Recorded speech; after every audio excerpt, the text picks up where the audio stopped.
આજની મારી લઘુ રચના છે યાદ શ્રદ્ધાથી મહાદેવની. યાદ શ્રદ્ધાથી મહાદેવની. પથ્થરમાં એક જ ખૂબી છે કે એ પીગળતો નથી, પરંતુ ખાસિયત એ છે કે તે બદલાતો નથી.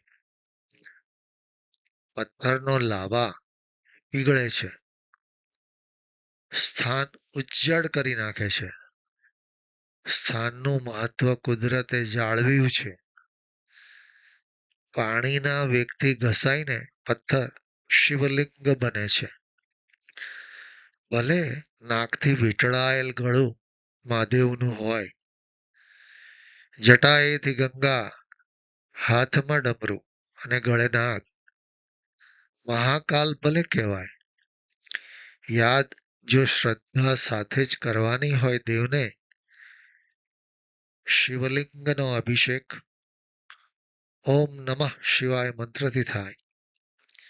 નીલકંઠથી ઝેર સાચવે મહાદેવ. ભક્તો મહાદેવની ભક્તિ કરે છે, કેટલાક શિવલિંગની અને મહાદેવના ફોટાની. મિત્રો, આજની મારી આ લઘુ રચના જો તમને ગમી હોય તો જરૂરથી લાઈક કરશો અને સબસ્ક્રાઈબ કરશો.